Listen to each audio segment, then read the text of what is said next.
Jadi sebetulnya investasi yang paling tidak ada ruginya ya investasi kebaikan tadi. Ya sodako, ya beramal soleh.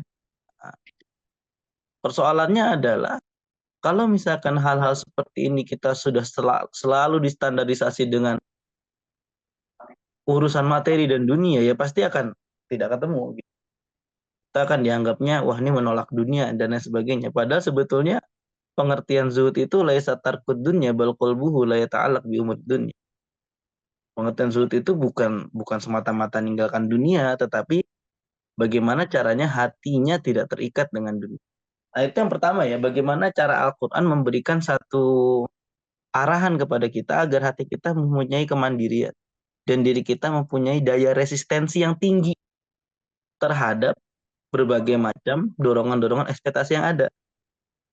Dan ternyata teman-teman semuanya, sobat-sobat Antas Salam, hari ini depresi atau mental health ini menjadi salah satu sorotan kajian yang dilakukan oleh Majelis Hukama Muslimin. Ya setidaknya ada 3 pembahasan. Yang pertama isu lingkungan, yang kedua itu ketahanan rumah tangga, dan yang ketiga itu mental health tadi. Dan tentu ada kaitannya tuh ketika resistensi rumah tangga ya ketahanan rumah tangga terhadap hal-hal yang sifatnya ekspektasi dan realita tadi, mengolah hati tadi. Sehingga kalau misalkan hal seperti ini sudah diperhatikan oleh kalangan internasional, makanya akan memberikan dampak yang luar biasa. Coba bayangkan ya, hari ini kita melihat betapa mudah sekali orang bunuh diri, mudah sekali orang bunuh bunuh orang lain. Ya kalau misalkan bukan karena kondisi hati yang tidak stabil, apalagi kalau misalkan bukan karena kondisi hati yang tidak stabil gitu. Kalau misalkan hatinya dia tenang, maka dia akan memberikan satu hal yang baik-baik saja pasti. Yang ketiga, ada satu pembahasan yang cukup menarik yang dikutip dalam buku yang judulnya Ilusi Media Sosial, ditulis oleh Jaron Lanier. Jaron Lanier ini menyampaikan, jadilah seperti kucing, jangan jadi kayak anjing. Gitu.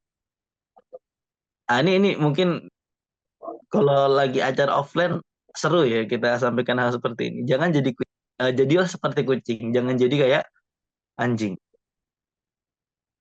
Kenapa demikian? Karena begini, menurut Jaron Lanier, dia seorang peneliti juga penulis, eh, sosial media itu akan algoritmanya ya akan mengubah identitas kita, akan akan dengan mudah mengidentifikasi personal kita, memprofiling kita, dan sehingga ketika kita di profiling seperti itu, maka kita akan mudah terpengaruh dan terbawa. Contohnya gini, misal, ya di sini ada Kak Unisa, ada Kak Sulha ya misalkan ya, atau yang lain misalkan Mas Fadil ya, Mas Alam dan lain sebagainya. Mesti beranda shopee nih beda-beda. Ada yang mungkin buku, ada yang mungkin pakaian, ada yang mungkin apalah, yang akhirnya awalnya kita nggak punya uang buat beli, diusahain diada-adain buat beli. Karena itu barang sesuai yang kita inginkan atau barang kayaknya bagus. Minimal minimal banget di check out ke keranjang lah.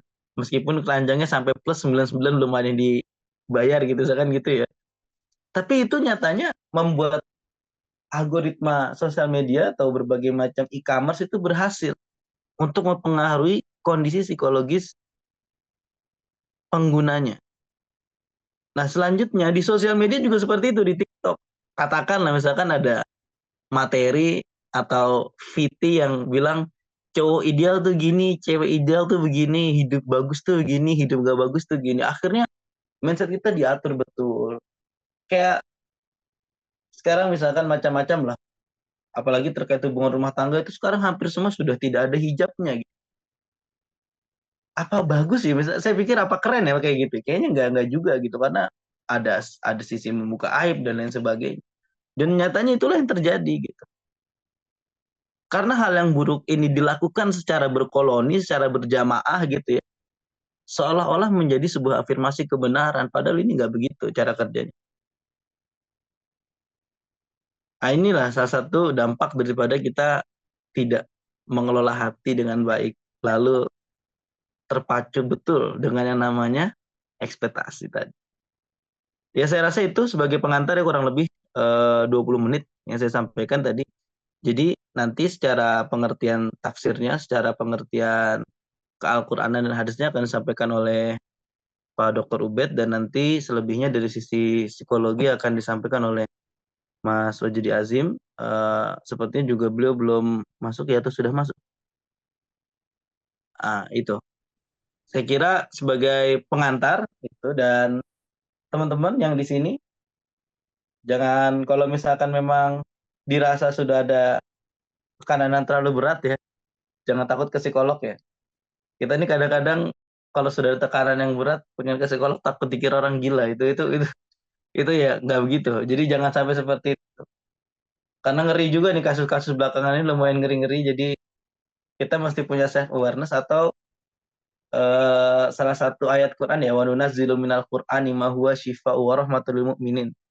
Itu ya memang dengan membaca Quran saja, membacanya saja itu sudah ada self healing yang paling dasar. Ada ketenangan di situ. Ya secara ilmiahnya ada penelitiannya, tetapi yang secara imani ya kita perlu meyakini bahwasanya memang Quran memberikan efek ketenangan pada diri kita. Saya ingin tutup dengan salah satu perkataan daripada mana tadi? Mm, mm, mm, mm. Oh iya, saya ingin menutup dengan salah satu kalimat dari Imam Syafi'i yang cukup populer ya, cukup populer.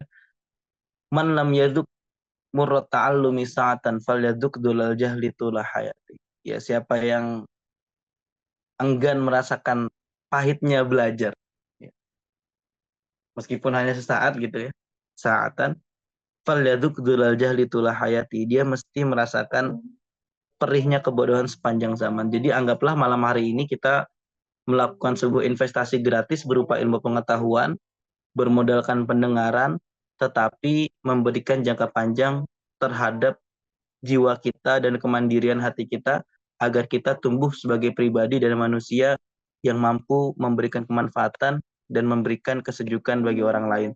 Wallahul muwaffiq ila aqwamit thoriq. Wassalamualaikum warahmatullahi wabarakatuh. Waalaikumsalam warahmatullahi wabarakatuh.